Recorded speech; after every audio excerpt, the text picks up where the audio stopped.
Just before we get back into your story, just try to tell the American people what the Illuminati is all about and what their plan is.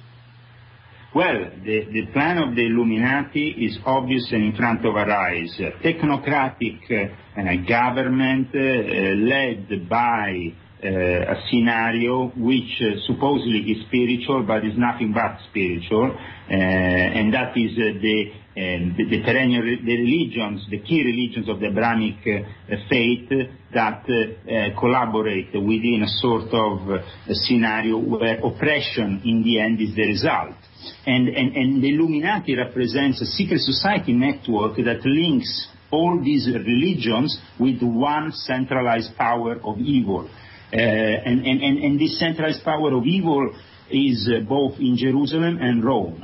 And the people who represent it are the Academy of the Illuminati, of Giuliano di Bernardo, one of the biggest exponents, who is the key bridge between Jerusalem and Rome. And then you have the Masonic bodies, of course, that follow this corrupt establishment, and they are connected to the Opus Dei. The Opus Dei is the driving force, also one of the driving forces of the Illuminati. And it's now the primal economic and also spiritual force within the Vatican.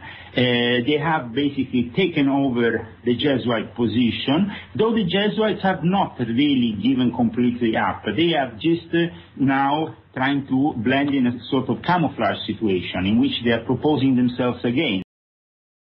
And Leo, I want to get your perspective on what these controlling elite have planned for us in the future. Well, the thing is that what they have planned for us is not only prophetic, meaning transmitted to us by religions for any reason. These people are the people who have created the religions in a way, because the elite is part of a conglomerate of the ancient gods, of the ancient creators of this civilization, or the many others that preceded this one. And they then reside both in the Vatican, in Jerusalem, and with this infinite power, they have managed to shape even the prophecies made by the good men of those religions, that of course want to change in the end this negative outcome, this autodestructive outcome, this suicidal, basically, because what humanity is doing at the moment to itself, elite or non-elite, actually driven by the elite, and that of course is the main reason why I bring out these books to denounce all this, is completely unjust and unjustifiable. They want only a quarter of humanity to survive. Compared to what we have now, that means 3/4 going down the drain. That means really a disaster of great proportions that we might encounter between 2012 and 2019. These prophetic 7 years of tribulation and of revelation that I have described in volume 2 of my trilogy. I urge people to go on the website of Uno Editori in Italy to get my book, even if in the Italian language, have it translated, and understand that the secrets contained in it are very important also for America. And it's a pity still that we have to deal with all the, let's say, practical things that means translating a book, having it brought into your country through a decent, of course, publisher, because we can't at the moment have Japan and Italy bringing it out with the status of a bestseller and your country just bringing it out as a little independent publication. This trilogy needs to come out so people know the truth, all the truth, and nothing but the truth. And I always confront people with the truth, documented truth, so people at the end, if they want to make their own research and they come up with their own truth, and their truth is better than mine, well, that's welcome too, because the important thing is to go inside the rabbit hole, find these truths, and wake up. Wake up before it's too late, because we were talking about what's going to happen and what is already happening, Greg, because 9/11 was just the beginning of this countdown of the end of times. This countdown which was prophesied, this countdown which we find in the Zohar of the Jews, but these prophecies are then made to life. What I say is that even if these prophecies were not happening, they will make them happen. And you will say, why? Is that man-made? Why? If the prophecies were just made, will they not be man-made? So there is still a level of control, because we depend from the metaphysical realm, the realm of the angels, of the demons. And in this case, that realm influences us through our minds, our own minds. And you can believe in religion, you can absolutely not believe in religion. The important thing, I think, in the end of the day, like we were saying before, is to be objective. Our culture, the Judeo-Christian culture, is ruining much older and important cultures like Japan, with what happened in Fukushima. It's a complete scandal. It's outrageous what we, and I repeat, we as Judeo-Christians are doing to Japan, a country which is not Christian. Right, and financially speaking, what do they have planned for the dollar and the euro? We have lobbies like that are formed by these people, like Jesuits and this Nazi Christian fundamentalist scenario in lobbies like the Bilderbergers or other clubs. But they all end up to the same controllers, and what they have for us in store is to crack the system so they can bring in what they have always dreamed to bring in. This is described very well in the second volume of my trilogy coming out on the 14th of May in Italy, and it's called Technocratic Synarchy.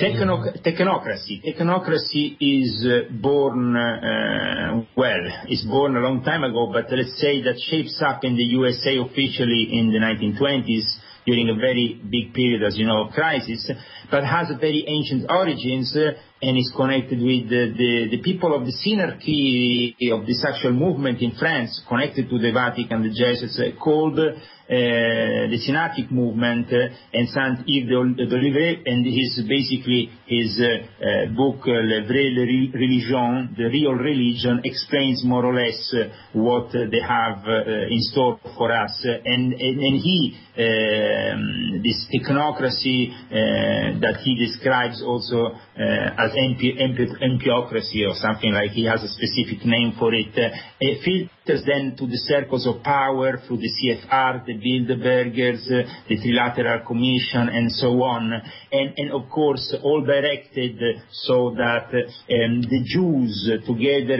so the Zionist Jews together with the Christian Masons could then finally operate together. This specific subject is a very complex one, because goes back into the history of these secret societies, and where there is these links that started to emerge, whereby the aristocracy in Europe that for hundreds of years had persecuted the Jews decides at one point with the Vatican to let them in, and they of course, become cohorts of this power within the Vatican, which is, of course, this new world order scenario, this new government of the world scenario, which they have planned. But first, they have to crack the present system. They have to bring us to starvation.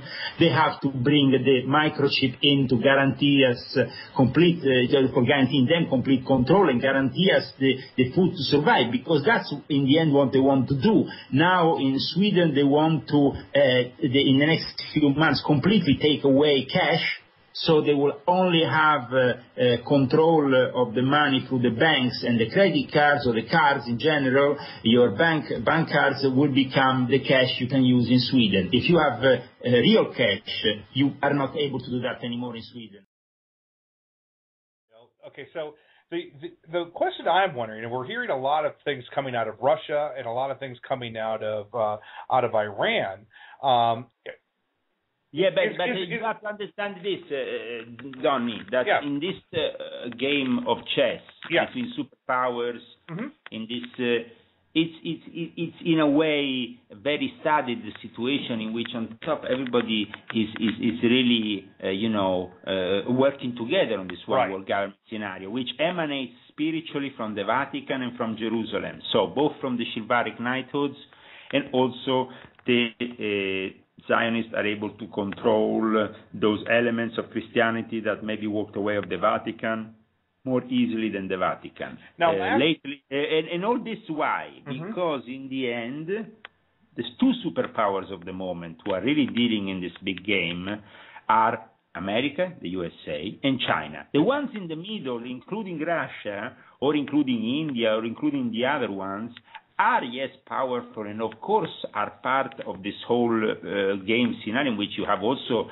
a big and prominent role of Russia. But at the moment, we can say that the two key players here are China and the USA, because USA is the old world order for them that needs to be the democratic, the nice democratic scenario that needs to fade away, because the Nixons, the Kissingers, the Reagans, then the Bush, but Bush was really important for all this, because in 1974 he was in Beijing, and President Ford gave him as an award the heads, to become head of the CIA. So. And why he gave him this award and made him so powerful as to become first president and then make even his son president.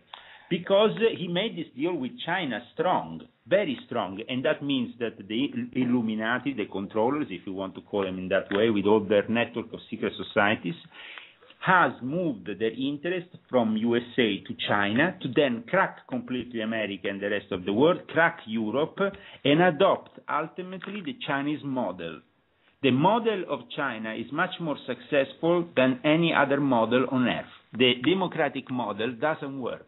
Then they want to adopt the Chinese model, which is basically Nazi fascism masqueraded as communism, Nazi communism, if you want to see it in that way, in a political way.